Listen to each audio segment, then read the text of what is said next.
In this episode of the Foil Project, producer Steve invited on a special guest without Noah, Max or myself knowing who it was going to be. Although we were apprehensive about who the special guest might be and a little worried that we might not even know them, it turned out to be one of the most enjoyable episodes that we've filmed so far, and we hope you enjoyed as much as we did. Yeah, maybe. Special guest is upcoming. Fred. Should we get a little countdown or something? Countdown? What's happening, fellas, is that we have a mystery guest going. Okay, so mystery guest incoming. Hey, God. How you going? Hey, prediction is correct. This is quite an entrance. Yeah, it's pretty cool. Good entrance. Oh my goodness. Oh wow. I actually gotta say that I was not expecting it. I was expecting it, but I was like, yeah. I'm not sure what you were expecting. Yeah. Or why I should have been expected to be on the other end of someone expecting something. yeah. It was all a bit random. Let me just turn this on so we're silent there. Oh, perfect. Well, welcome to the show, or to the podcast. Yeah, I'll just chuck some cans on. Well, Hugh, do you want Awesome. to introduce them? All right. Well, this is Hale. Good that we know him. Which I was a bit worried that we might not actually know our unexpected guest, so that's a good start. No, great start. Danger. Yeah. Well, welcome to the podcast. Yeah. Actually, I know it's lovely to be here. I've been watching you guys taking it over and making it happen, which is great. Yeah, awesome. Wicked.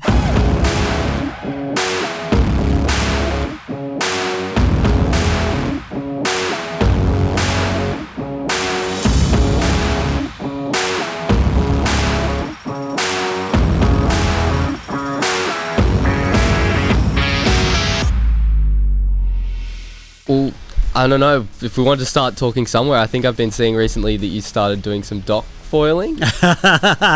Yeah. So just a bit of background. I've been foiling kind of almost 4 years. Yeah.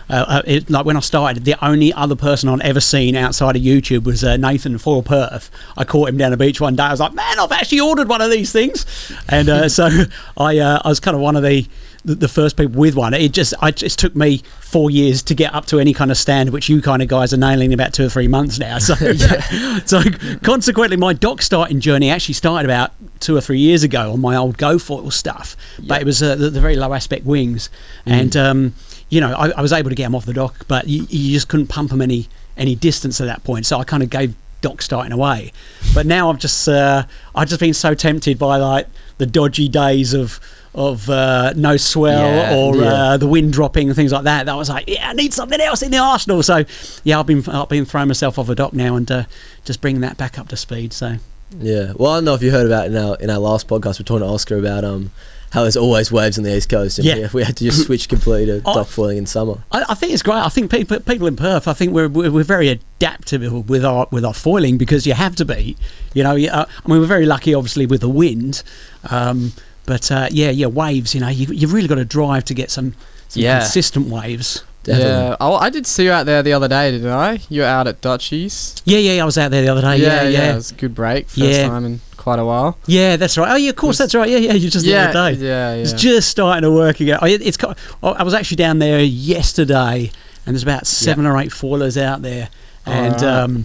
And it felt like a real season opener for that, for proning in Perth again. So yeah, it's good to hear that you got out there, which is it's funny. So again, a bit of background for people who have no idea who I am or what I do. I'm actually a hypnotist. I do stage hypnosis shows as a comedy hypnotist, and I kind of pre-COVID I used to travel the world with it, and so did my foil as well. Really? Yeah. So I've foiled in so many different places, but of course now obviously it's just been mostly WA for the last couple of years, and I've just started doing my shows and things around Australia again, being able to kind of move around again. So the foil's been coming with me. I had a couple of months in about 6 weeks in Adelaide. I was doing the Fringe Festival over there, so I took my I packed everything. I packed everything into one of Larry Foiler's bags, and I managed to take my wingboard, prone board, my obviously my foil.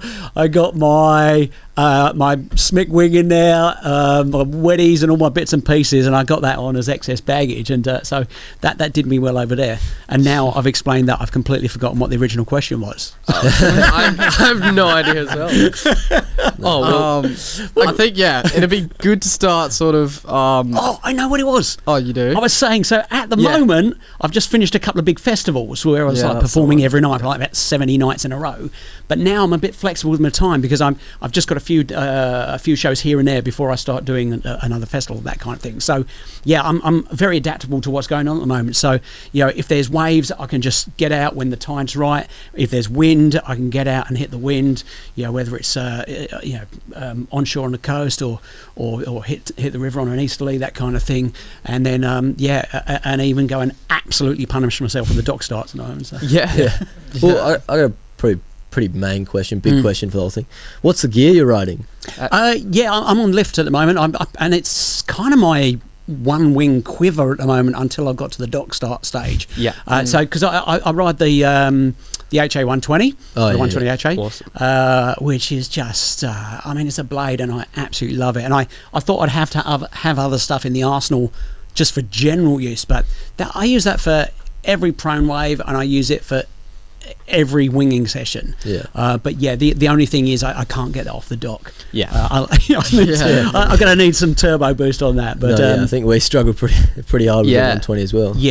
I mean, obviously it's cool that you landed up on the 120, which is the same wing that I'm riding. Right. So it's an awesome wing. But how much do you love it? I love it. It's definitely my favorite so far. So talk us through maybe how, what wings you've gone through to get there, because you've obviously been doing it for longer than we have. So.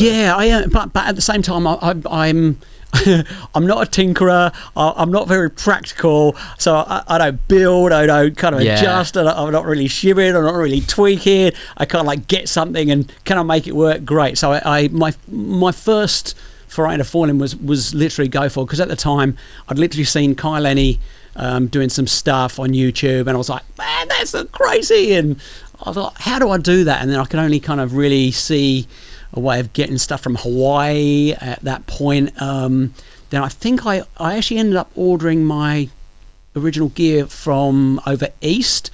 I can't remember who was dealing with it over the time, but at the time it was pretty much a choice between Slingshot and Go For at that point. There really wasn't much, and I went for Go For because I simply, I like the idea of full carbon, and it was just a choice at the time. So I did that, and I bought a kind of twin wing package, and that was with the Iwa and the Kai. The Kai was a very small wing, but that was their original first foil, and then they started to add extra wings into the line. But at that point it was almost like, if you wanted a foil, it was like, well, you can buy a foil. It wasn't like, which brand do you want, which size do you want, which aspect, which mast, which blah blah blah blah. So at that time I basically bought Go For. Absolutely loved Go For. It was the Ewa that just basically took me everywhere, and I took it everywhere. And and I still can't part with that. I still do have that in, and it's actually a wing that I lend to friends if they want to give foiling a go, because at that kind of low aspect, very easy. It's just I think it's a really easy wing. I mean, you're never going to pump it for miles or anything like that. But just for getting into foiling, I think it's fantastic. So lots of lift. So actually, I really didn't do much else except with the Go For. I bought into one of their newer lines, which has now been since outdated a long time ago, which is a GL 140, and absolutely loved that. And then the funny thing was, I was really enjoying that. That took me a different level at that point. And then a couple of people said, man, what are you doing with that old tail wing? Because I was on one of the original tail wings. Was that kind of like the ones that are shaped like this, or is that a... It was the bit, it was kind of the big red, kind of V-shaped, an angle. I can't remember. I think they call it the Kai tail, actually. I think so. So people are like, what are you still doing on that? You try and pump, you try to do this, you're going to get one of the new stabs. So I remember going into going into the foil shop with Marcus Tardrew. So obviously, if you're not in WA, you won't know the foil shop, but that's one of our main suppliers. But also, if you're not in WA, you probably still do know Marcus Tardrew. And it was funny because Marcus says, "Matty, okay, this is what I ride," and I was like, "Okay, so this has been refined. A lot of your research and development's gone into this. Okay, there's $400 or whatever it was." And before I left the shop, he says, "No, Matt, you got to cut the ends off it." I was like, "What?" So you finally so basically, Marcus took the angle grinder to it in the shop before I left it. Right. And so I said to him, "Look, if you do it now, I'm never going to have known the difference anyway. Yeah. So just do it if you're saying this is the way to go." And so that was really great. Yeah. And then and so then it was actually probably just I don't know how long it's been since I've been on lift. It's definitely, I'd say under a year. It's not long after the HA 120 came out, I guess, 120 HA. So did you start straight on the 120 or did you start lift earlier? No, just on the 120. Yeah. Perfect. So that I mean, God, I did think I'd almost made a mistake though, because I demoed one and. I also demoed the 170 as well, but I'm quite lightweight. I'm about 62 kilos, so I kind of managed to make the 120 work when I was demoing it. But every session's different, every wave's different, every break's different, blah blah blah. So the problem was the first time I used it, I actually took it up north to Exmouth, and the first session I had on it, it was fairly small, and I could not get on it. I was like, "Oh, I've made a terrible mistake." But then you realise. I mean, I'd spent whatever it was, 3 years riding a very different setup, and the mast placed in a very different position, and just the way you have to treat that wing. It's very twitchy. It's very nuanced. You got to really get into that perfect zone for it. But when you do it, it loves you. Yeah, it loves you a lot. Definitely. Yeah. Right. Well, there's a lot of information that's just already. I had so many questions. I want to push back. I want to push back to one of the first things you said. You said you went foiling around the world when you're on tour. Yeah. So I'm basically with my background of what I do with my shows, my comedy hypnosis shows. I do theatres and things like that, but I also do a lot of corporate events. So I'll get booked to be the entertainment of big kind of gala nights and bits and pieces. And sometimes they're obviously around Australia, but sometimes they're in different countries. And also I spent a few years doing some shows on cruise ships as well. So every now and then I jump on a cruise ship for maybe a week and do a couple of shows on the ship. And so I'd end up in different countries and bits and pieces. So if I was if I know I was going to end up somewhere where there was waves, I'd also pack the foil. Yeah. So probably my best, I'd say my best gig, simply because it was one of the best foiling trips as well. Was actually my last international gig before COVID, and that was I had to go to Hawaii to do a 40-minute show, right? So I had to go to Hawaii to do a 40-minute show for a big conference, and they were going to fly me up there for 2 days, and I said, I tell you what, if you don't mind adjusting the dates of the flight, I'll obviously sort my accommodation out for those few days. And obviously packed the foil, and I was just on the beachfront there at Waikiki, and I mean obviously that's wall to wall with kind of longboard surfers and people trying to surf, never surfed, and it's a lot of fun. But you can walk a few hundred meters down, half a k down there, paddle out, and there's a couple of little kind of reefy breaks. Just all time, just for a beautiful little foil session. Yeah, that's awesome. Just wicked. Well, just talking about going to Hawaii, it sounds like you are frothing the foiling, but have you done just outside of foiling? Do you surf at all, or is it kind of did that where it start? So I'm from the UK originally. So I've been here 20ish years. I never used to surf before I moved here. I didn't live anywhere near the surf. I always loved the beach. When I moved to Australia, I took up surfing. So as you can tell, I'm a lot older than you guys. So I took up surfing late. So I was never a great surfer, but I always loved it. I just loved surfing. I ended ended up at one point even being one of the learn to surf instructors, teaching people how to get up on the foamies and stuff like that. But yeah, so I've never been a surfer who will attack big waves and take big drops and stuff like that, but it just give me a fun wave, and I really just enjoy myself, and so that, but I've always really enjoyed trying different things. So across all different kind of water sports, and I kite surfed for many years as well. And so that was where that thing as well. I just kind of saw the foil on YouTube, and I was like, that is crazy. Yeah. Now how do I do it? So and then it was kind of the same with winging, because when the first wings came out, I was like, I want one. I don't know if I'll ever use it. I'll give it a go. And I grabbed one of the duotones when they first came out, and at that point I think everyone thought, this is going to be a bit of a crazy fad, and there's a lot of people who just weren't even going to try it, and I was like, well, let's try it and see where it goes. And I was like, oh, this is good as well. And I mean, it's magic. I mean, even today, obviously on the day we're recording here, we had a strong easterly here. There's wings all over the river today at the moment. It's just magic, and all the brands are representing with their own models. So yeah, the amount of people who are enjoying wing foiling now is just crazy, because there's just hundreds now in Perth. So well, for me it was interesting, because I always saw it as a bit of a add-on to your proning, but now now there's a much bigger population of wingers who've never proned, and it was kind of interesting actually when I was over in Adelaide. I don't know if anyone from anyone listening to this right now is from South Australia, but some incredible breaks over there, and a really good crew of wingers over there. And I managed to get just kind of hook up with a group with a who had a WhatsApp group going. So shout out to Shane Hale and the crew. But so we were kind of just shouting out as everyone does, wind's here, it's on here, it's not there, it's strong enough or whatever.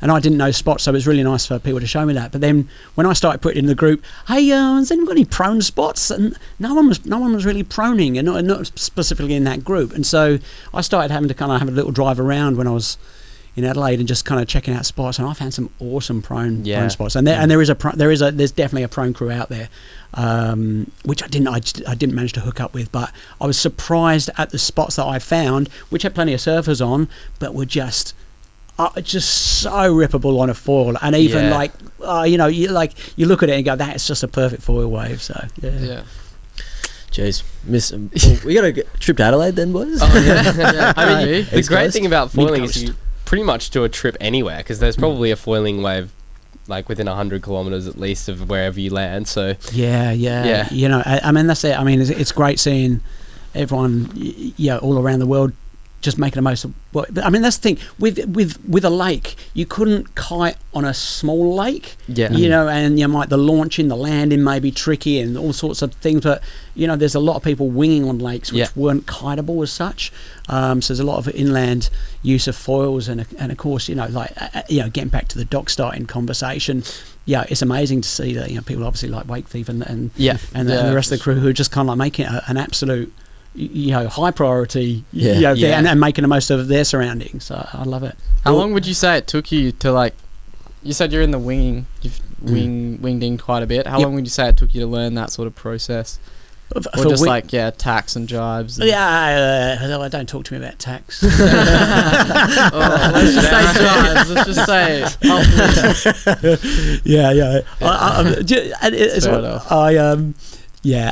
jibes were an issue for a while. It's like everybody. In fact, I think I had a similar progression to most people. It could be slower, it could be faster, depending on your base skills, I guess. But I think most people's progression with winging is like, oh, look at that. Yeah, I can probably do that. And you get on it and you think, oh, maybe I'm the only person in the world who can't do this. But bit by it, it comes together. And, I found there was actually something I found, it was a game changer for me on the jibes, was actually just going into the jibe, was actually switching my hand the other way round as I go into the jibe. So that hand's kind of like the correct way round for that turn, or for once you're into that turn. Yeah. So, I there was just a few little bits and pieces like that, which once I started doing that, just made it easier. And I couldn't even tell you if I do that now because it feels natural to just to jibe now. But I certainly I couldn't put a time in on it. I think, that's fair. but I think it was all down to water time. Like I could say it was like 2 months, but I don't know how many sessions I had in those 2 months. So. Well, if we're doing it not on water time, then I've been practicing for a long time, fellas. I'm gonna try when I first. He's been out very true. I've been out for a while because the first time I ever foiled. Well, I had my own foil. I think when I first bought one, I tried winging. Yeah. I don't want to talk about it. I still remember that day that me and Dad took you out down south. That was hilarious. There was essentially, where was it? It was in like near Eagle Bay, just like a rock shelf about 100 meters that way downwind, and he was just getting slowly swept towards it with his legs. It's the most stressful part of every letting to wing. Actually, do you know what? This could be any beach you're winging in the world. Like I've had this conversation with a couple of fellow foilers. We were learning to wing, doing that walk of shame with a big board at the time as well, because you want a big board to learn, and walking up the beach against that wind. Like there's times I'm like, is it all right if I cry right now? You really question, is it worth it at that point? I was like, soft sand. But then at some point you go from, I hate this, I don't know why I'm doing it, I absolutely hate this, to like, there's something clicks and like, oh my God, this is the best thing ever. Yeah. Exactly. So it's brilliant. We're so lucky it opens up so much different times of the day and different conditions. So well, I was down in Esperance and I went out in I wasn't the smartest kid like a year ago. I couldn't. Anything changed? A year ago. Probably like 6 months ago. Yeah. You went to it was last month. start of the year. Esperance was start of the year. That's not a year ago. Okay, that's like 5 months. No, I don't actually know the exact timing. Let's just say it's a year for my sake. Yeah, peace of mind. I went out in offshore conditions at Esperance because it was a nice day. It looked peaceful. The bay was calm. Everything was perfect. It was just nice winds, really calm. And then it picked up once I was out there, and I kind of forgot how to wing, and I was just getting pushed out. And there was that shark attack just recently down in Esperance, and that didn't leave my mind. And I was like, shit.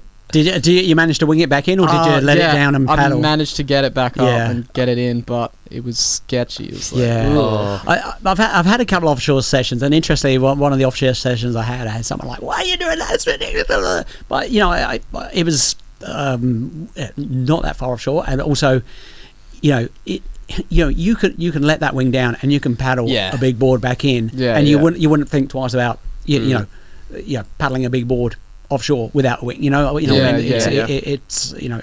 feels fairly doable until the news report says otherwise. I mean, going off what you're just saying there, I've definitely had a couple times where it's not so much the walker shame back up the beach, the paddler shame. If the wind drops down. Well, I've had that as well. And for me, because I used a little board which has got foot pads on it. Yep. And so it's just a pain to lie on it. It's really uncomfortable. Yeah. And then you've also got the wing, and I end up just having to strap it to your leg or something and just paddle back in. Flapping around. Yeah. Horrible. But we still do it, right? Yeah, no. Still do it. No. Yeah. We don't.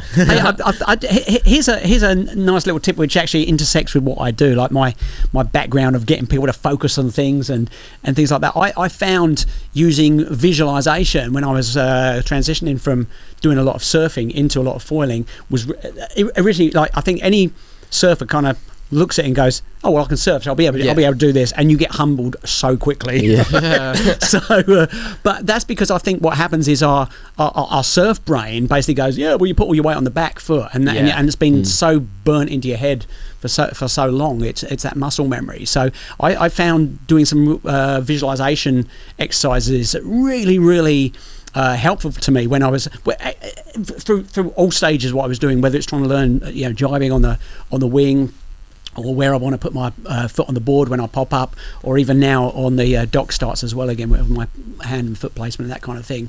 And that's simply just basically doing some mental rehearsal. Your brain gets used to these patterns that are already there, and so if you want to change that pattern, you've got to give your mind an idea of it. If you haven't actually done that thing for real yet, your brain actually finds it very hard to differentiate between what's imagined and what's real. So if you go through it a number of times in your ideal way in your mind, if you before you go, if you're thinking a certain way you want to jibe, where you want to put your hands, where you want to put your feet, that kind of thing, close your eyes at some point, 2 or 3 minutes every evening or whatever it is, even just before you go out, just see how that would happen in slow motion in your mind. See yourself with the correct stance, exactly everything happening perfectly, because what you're doing, you're laying mental tracks for your mind to roll down, rather than getting out there like, I think it goes like this, right? So high level sports people use this across all sorts of disciplines, and one of the people outside of my shows also do a keynote talk. So I speak at conferences with a talk called Mind Hacking Happiness for personal success and happiness. But also one of the things I do show people that I show sports people visualizing and the power of that. And there's a golfer called Jason Day. I'm not a golfer, I'm not really into golf, but I love watching this golfer Jason Day on the course, because you'll see him on the cameras before he takes that shot. He'll actually close his eyes, he'll kind of go through the swing in his mind, and he'll move the club as well, but you can see him mentally rehearsing that. And so once he opens his eyes, his mind already has a familiarity with how he wants it to go. It's not a guaranteed outcome, but it's going to be a more focused outcome, and I found that a very easy way to kind of put that into my foiling as well. Definitely. Well, I definitely reckon when I was younger, I did a whole lot of that. When I first started surfing, I was trying to visualize myself, and I watched a lot of other people who were better than me do a lot of the techniques, and now in my head I would imagine I was doing the same techniques, and I definitely reckon the progression just skyrocketed from that point onwards. I mean that's just the way your brain works. It's just the way your brain works. So that beautiful thing of getting it used to something before it does it just gives it a feel of familiarity rather than just open season on anything. Definitely. I mean, I kind of going off that from somewhere there, with my foiling, I definitely realized that it's probably helped my surfing quite a lot as well, because we probably do about 50-50, I'd say, or maybe at times maybe a bit more surfing than foiling, but I've just found that since I started foiling, I've probably spent more time in the water and just learning how the ocean moves, but also learning how I can change the board balance or whatever, which is really similar to how surfing. And although what you're saying, they're different, you have to visualize them differently and have different pressure and stuff, but it's noticeable how quickly you get better at one sport when doing something that's kind of similar at the same time. It was one of the key things for me, I think, when I first started proning was the fact that you have to get so far on the front of that board, uncomfortably to kind of really get over the top, and then also obviously then keep that foil down. And so that to you, when you start that, it's your brain's why would I want to try and nosedive a board? It's the last thing you're trying to do when you're surfing. So it's basically undoing that little hesitancy of that feeling wrong. Well, this is I don't know too sure how to explain this, but when with what are they called? Smooth stars, that surf trainer for skateboard type thing. Well, with them you put a lot of front foot pressure just so you can roll those back wheels around corners and stuff like that. So I definitely reckon when I started foiling, I definitely imagined a lot more and did a lot more smooth style type motions and that type of thing. But then as soon as you hop on the foil and try and do a smooth style, it just doesn't do anything close to it. That one's good on paper. But that front foot pressure just just came a little bit easier because I had done that a lot of front foot pressure motions with the smooth style. Hey, here's a question for you guys. Obviously young guys, young foilers, how you finding other people falling around your age? What's stopping them? What's stopping them? What's encouraging them? I mean, I've got a couple of thoughts on that, of course. But I don't see many people our age doing it. There's not a whole lot. Well, not in WA at least. Probably, unfortunately, the biggest barrier is just the fact that it's quite expensive to get into the sport. So that's maybe the obvious factor. And then I would say swell, because it's not. You can only do it certain times a year for a certain season, and then summer you just nothing. Or obviously if you're doing prone foiling, but if you want to dock foil and get into that, then you definitely see a lot more people. Probably just price and accessibility. Probably just because there's a lot of surfers our age, everywhere you see people at Swanee cove isolated is just packed with kids trying to steal waves. Maybe not steal, just have fun. But yeah, there's just like you don't see many foilers our age. Yeah, I don't know why. well, I mean, the reason I ask is like you guys are the future of it, and you already show that by the fact that us old guys who took ages to kind of like work things out, and then you guys like, oh yeah, it should go like this, and like, we're like, how many sessions you been out here? Like, oh, it's session 4, and you're already doing what we did in 4 months or whatever it was. I mean, obviously, there's the benefit of the equipment's definitely become a lot easier to kind of foil easier on now. And there's a whole range to adapt to everyone. But I mean, I just want to ask that question because I see guys your age who, if they try it, they tend to absolutely love it. But it doesn't seem to be like a ton of people trying it at your age. And I put it down to the price. It's a very high price point to get in on. Although what's changing that now is obviously the second-hand market, which definitely for a sport which is so new, obviously it's going to take a while for that to start to become a thing. But Yep. Well, I think there are definitely some young people doing it, not just like us. Like, we've got us. I've seen probably the main people who are getting into it are people who've got parents who are involved with the sport somehow. Yeah, that's probably midlife crisis type thing. Exactly. So that's probably the main place I've seen it. There's definitely like I've been over at Roddo a couple times, and actually up north I saw the same kids who would have been a couple years younger than me, and they were on foils as well, and they were shredding it. Yeah. And then we've also the other person I can think of is Patrick. Oh yeah. He's only a little bit older than us, and he's shredding it. So yeah.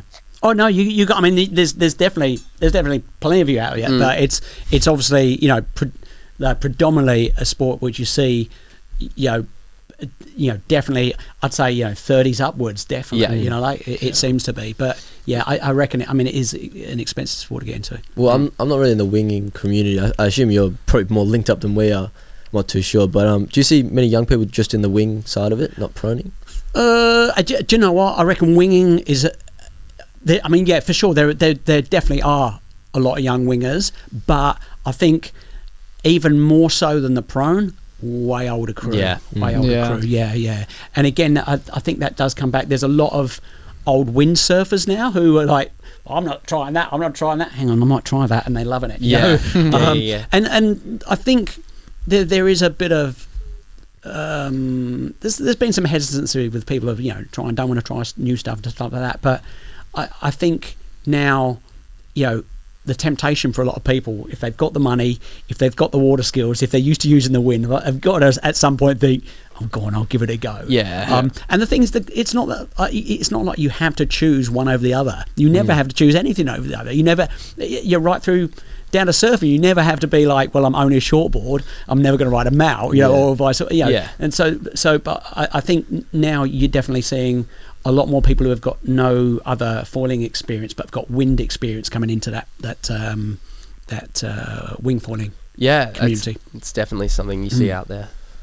Can I ask a question quick? Yeah, sure. With the whole hypnosis thing, I know this probably sounds pretty dumb, but I've like no idea at all about it. Yeah, okay. Is it like, I don't want to sound like I'm trying to put you down or anything, but is it real? Like all that? If I hope so, my whole career's been it's taken me unprofessionally around the world for the last 12 years. Smoking mirrors. No. I honestly, I'm completely used to kind of getting all sorts of questions about it, because it is a weird thing. People don't come across hypnosis too often, although more often than they did 10-15 years ago. On the hypnotherapy side, and over the years I've helped many people on that side of things achieve or change different things in their life. But I think what happens is I have people come to the shows and go, come on, is this real? And it's not that they what it is a lack of understanding of what's happening. Like, they may be seeing something either in a movie or in a TV show, and all you see on that is someone clicking their fingers, someone closes their eyes, he says sleep, and next thing they're doing something else, right? So you don't see the process. And so I think the easiest way for me to explain it is this. it's simply focusing on a thought so much that it starts to feel real in that moment. Now, if you have a hard time believing that's possible, well, we do it already, because if you ever watch a sad movie and you cry real tears, right? That dog's not really dead, right? But your brain makes it feel real, even though it's just a made up story. And same thing, you can be middle of your sleep, you have a bad dream, you dream you're falling, and you can suddenly go, shake and wake yourself up. Your brain's making something feel real. So we go through this process anyway. And so whether I do this on stage or in a therapy room or TV or radio or whatever, that process is pretty much just getting people to focus, relax, and so much so that like they're really just focusing on their imagination, just really becoming more and more attuned. So I always say to people afterwards, most people will say things like, "It was really weird. I was aware of what I was doing. I just didn't seem to question at the time." They I don't know if they think they're a penguin. That seems completely normal at the time, right? How did you sort of like? What leads you to that? What leads to like hypnosis? Like a degree or about 2 years in Hogwarts. It was just down the corridor. 7 seasons. 7 seasons of The Mentalist.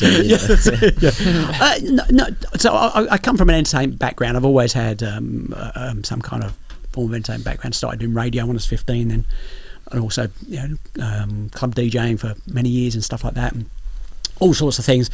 But I was always fascinated with how the mind works, and so I kind of went down that wormhole of reading and studying how the mind works, and that led me into like, okay, let's have a look at this hypnosis thing. And I loved the idea of hypnosis, loved the idea of putting it together with the entertainment side. But when I originally started to see it tended to be a bit kind of like embarrassing and like, it's maybe funny for the audience, but you definitely sat in the audience thinking like, geez, I'm glad it's not me up there. So when I started putting the shows together about 12 years ago now, because my careers have changed over the years, but my whole focus then was I wanted to put something together which was definitely fun for the audience to watch, but it's also really fun to be part of. So if you take part on stage, we're going to go through some pretty silly suggestions. It's not going to be embarrassing, but it's going to be fun, So it means that people in the audience then sit there going, "Oh, it's really funny. Oh, I wish it was me up there. Maybe I'll come back." But I definitely come across that thing of people like, I don't understand this. What is it real? Is it not? But when you see a show, you actually see the whole process laid out in front of you. I call for volunteers. We don't set anyone up, so we have 20 people rush the stage from everywhere, and I work with those people, and I'll out those people I'll see who's able to relax the quickest and easiest and start to focus using their imagination. But I tell you who are definitely good at it: people in creative industries, people in the sporting world, very good, and just anything where you're using your mind a lot.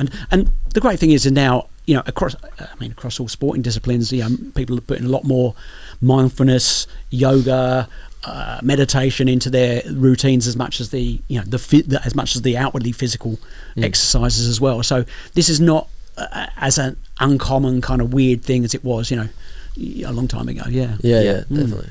Well, so you say 12 years when you started setting up like the shows, obviously. Yeah. So how long have you actually been in like the whole hypnotism? Oh, do you know what? I actually started dabbling with it like years ago, in like my early 20s. But I had quite a long career in DJing in clubs across Europe and things like that, and then I had quite a long radio career as well, and so I just never had the chance to really put the shows together. So I would just kind of like muck around with friends, it's kind of fun, kind of weird the first time you like read stuff in books and talk to old hypnotists, and then you're like, well, I'm going to try it out with here and see what happens. The first time something actually happens, you think, oh geez, actually it does work, doesn't it? But there's a strong psychological process behind it. Unfortunately, it's not just a random piece of magic though. Oh right, well yeah, do it. Go. Are you in a creative background? I don't want to put on the spot. Wait, could you though? It's to be quite honest, it's something that takes a few minutes just to kind of go through. So takes a while. Yeah. So it's something we kind of have to like go through a process off camera first, and then come back with you with you hypnotized, and Oh. so we're more than happy to do that. But also, and here's the thing as well: it's not something that everyone is good at the first time they try it. Yeah. A lot of people are fantastic at it the first time they try it. Yeah. But it's just like it's everything, you try yoga for the first time and go, I can't quiet my head down. And then like three sessions in, you're like, oh, I'm so zen. This is amazing. This is good, but I mean, you have as an equal chance as anyone else as being able to be hypnotized. So Yeah. if you Man, no, just about looking Keep it down. I was just on what you're saying. It sounds like you're talking about it really differently to how I would imagine it. It almost like the way I kind of imagined it in my head is that, like, most people would be coming into it going, "Oh, I'm not going to get hypnotized. This is something that won't happen to me. I'm not that silly." Yeah. Where it's almost like you're saying it as in it's something like a goal. Trying to meditate. It's really interesting. Sometimes people come up to me before a show, like, "I tell you what, mate, bet you can't hypnotize me," and I go, "Yeah, you're absolutely right." Yeah. Because this is not something I do to people. It's like it's a permissive thing. It's a two-way process, right? It's like saying, it's like saying I want to learn to foil, but I'm not going to put the screws in on the mast. There's a certain process you're going to have to do to get to your, to that end result. So if you're not willing to, close your eyes or focus or follow me saying, "Hey, just direct your attention here. Imagine this." If you sit there going, "Nope, not going to think of any light," well, nothing's going to happen, right? Yeah. So consequently, anyone who's kind of thinks it's a challenge situation, it's just simply not, because there's no challenge, because if you don't want to be hypnotized, you're not going to be hypnotized. I mean, if it was that possible to be able to hypnotise people without them wanting to be hypnotised, I certainly wouldn't be standing on a stage a couple of times a week, standing outside the nearest ATM and getting people's pin numbers. That's very true. That would be. Is there like just judging by what you've seen and like talking to us in this last like half an hour, would you say one of us is more prone to hypnotism than the other? Do you know what? Like, I can never tell out a group of people. I can certainly tell if someone is not going to be a good subject, for the fact that they're either not interested in going through the process, or they're not interested in having anything to do with it, kind of thing. You've got to have that buy into, like, I'm going to give this a go. Let's see what happens. But it's it's one of those things. There's a couple of little kind of little exercises I do. In fact, if you want, we can do a couple. This is probably a great thing. We'll do a couple of little exercises with you guys. This is not like a hypnosis thing, but it just shows you if you can get your mind kind of coordinating with your body. It's a nice little thing. Do you want to try something like that? Nice and easy, right? I normally do this with my whole audience at the start. Right? Very, very easy. So what I'll get you to do, just put your hands out in front of you, right? Palms facing each other. Just clasp them together nice and tightly. Interlock the fingers. Squeeze them nice and tight, right? Now bend them up so they're right in front of your face. Keep squeezing. Excellent. Now just pop your two index fingers up so there's a gap between them of about 2 or 3 centimetres apart, okay? And then just focus on that gap, okay? Focus on that gap, because in a moment those two fingers are going to start to come together like this magnets pulling them together, okay? I don't want you to resist them, I don't want you to push them, but they will come together, and some of these quicker. Oh, there you go. Actually, this is an interesting thing, right? So all three of you have managed to get them to touch, right? Now there are obviously certain tendons in your fingers and like that, but I just don't want any resisting, but I don't want anyone pushing, right? So it's just starting to see your mind is able to follow a suggestion, starts to give that suggestion to your body a bit. We can take it up another notch. This is just increases that focus a little bit more. Do you want to try that one? Very similar. This one, we're basically going to put your hands out in front of you with your hands about that far apart, right? And before you close your eyes, because I'll get you to close your eyes in a minute, before you close your eyes, I want you to kind of like get a good image of that gap. And then I'm going to get, and I'll just explain it first, and then I'll get you to close your eyes, and I'll get you to imagine big, powerful magnets on these hands. And don't do it just yet, but because what will happen is, it's kind of interesting, because you have your eyes closed this time, you can't actually see those hands coming together. You might feel them, but sometimes it is a little bit of a surprise when they touch, and get a good vision of that gap right now. Okay, now just close those eyes. Slowly, just keep those eyes closed when they touch, and just allow them to drift down. Almost there, just there, very close there. Fantastic, almost there, excellent. So once they touch over there, you can just drift those down, almost there. Nice. Once they touch over there, almost there. Put those down, and if they're not, if they've not touched already, just open your eyes and have a look where they are. Okay, so yours were really weird. Fingertips apart. You managed to get yours a little way. Max, you were super quick. I could feel the moving though. I just wanted to like. Yeah. But you can see Max there was kind of fairly quick with you. Yours was a little bit slower, just about there, and yours, I could just see your arm starting to go there. Yeah. That's pretty cool. So Max, obviously. Hey, why am I? I think that the figures touched pretty quickly. I mean, yours touched as well. Bit of paper scissors, right? They didn't touch. Huh? They didn't touch. Fingertips apart. Yeah. All right, I don't mind. I can be hypnotised. Yeah. You want to take it a step further? Yeah, sure. Yeah. Okay. Sweet. I'll be down. I think you're good enough to do this. Okay. I'm interested. It's good enough. Hypnotised. Really interested. So I'm going to come around. I'm going to come round there. Okay. All right. You probably. I don't know how to feel right now. I'm a little bit nervous. Not gonna lie. No. Keep rolling. Yeah. Ongoing commentary by Noah Matthews. All right. Good. You're still rolling. Yep. Still rolling. Excellent. All right. We're in the game. So just take a deep breath in and out. Your eyes are going to start to change focus a little bit as it comes even forward. Yeah, that's it. And as they become a little bit out of focus, you become noticing that. You can close those eyes and sleep now all the way down, loose limp, comfortable and relaxed, feeling absolutely wonderful in every way. Now, nice smile there. As it gets close to your forehead, it's going to turn into a laugh. The moment it gets close to your forehead, you're going to close. As it sticks to your forehead right now, feeling absolutely nice. 5, open those eyes. Fantastic, nice one. There you go. Yeah, so we went the quick route with you there, but you've definitely got what you could achieve with this. If we take you through a bigger process, which we can do another time, we'll come along to one of those shows.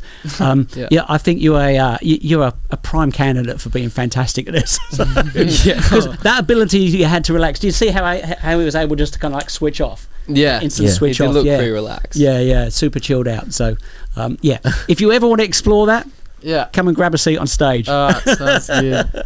All right. I guess one question that kind of follows on from this pretty well that I had before is just like, obviously you've got all these other skills in your life that are kind of separate to foiling, but it sounds like in some ways you've kind of merged those ideas with what you're doing with foiling. So I guess it's kind of a two-part question. The first part would be, how have you done that? You've kind of told us about visualization and things like that, but is there any other stuff that you've brought into learning how to foil? And then the second one would be, is like, what have you brought from foiling? Because obviously it's a pretty big part of your life. Yeah. What have you brought from that into like your work life or into other things that you're doing in your life? Yeah, do you know what? I've always, I think foiling has become an extension of how I generally am anyway. You know the froth of foiling. Like, I mean, you can get that froth off so many things, right? You know, surfing, or whatever, but I don't know, for me, it was a real newfound, just like once you go down that wormhole, you're like, this is the best. This is the best, and feel like, okay, get over your new phase with it. And honestly, I'll still be out there tomorrow going, this is the best. This is the best, right? So that's kind of an extension of how I kind of attack my life. Is like, I think it's just a fact of like the fun I get from that. I just try and have as much fun as possible I can in my life. And of course, I've designed a career around having fun. I get to kind of like, just have this real fun experience with people on stage. And every part of what I do, I try and have that element of fun. But certainly foiling really, the froth I get from that, it spills into everything. If you're happy in general, you're going to be happier in whatever you do. So whether you're stacking supermarket shelves or CEO of a corporation, I reckon if you're foiling, you still got a smile on your face during the day, thinking of your next session. So awesome. Always. Yeah, it's just like a floating lift. It's just being above the water. I don't know. It's just it's crazy. Yeah, I mean, I can't to explain. Obviously, that feeling is like amazing. You don't get very like anywhere else. But the other fact that I love about foiling is, I don't know, if sometimes you go out for a surf, obviously surfing's awesome, it's kind of for the same reason as well, but you go out for a surf and you might get smashed by a couple sets. But foiling, you can go out somewhere and just sit in the water, like, and it's much more like serene and peaceful.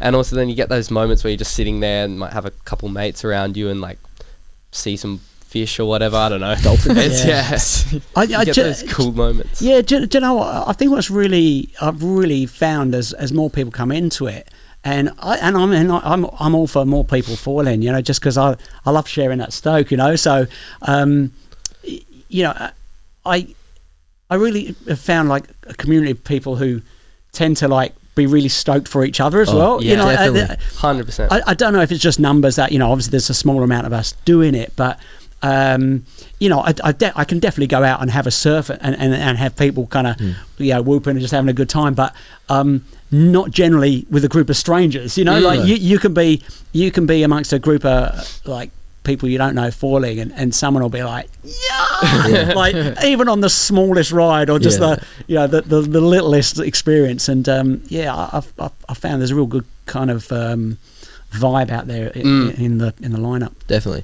Well, like leading on that, the community around foiling is like, we know, in WA we know most of the foilers out there, because you know you see the occasional new person, or like and they're always just frothing new spots, and like, and they don't like, and when you go, like I go surfing now and you get the people who are like angry because all the young blokes coming out and doing it. In the foiling community, the more people that come out, the happier everyone else is, because they're saying, oh, everyone else is sharing the throttle. It's an unreal environment, and that's why I do it. Yeah, it is really unreal like that.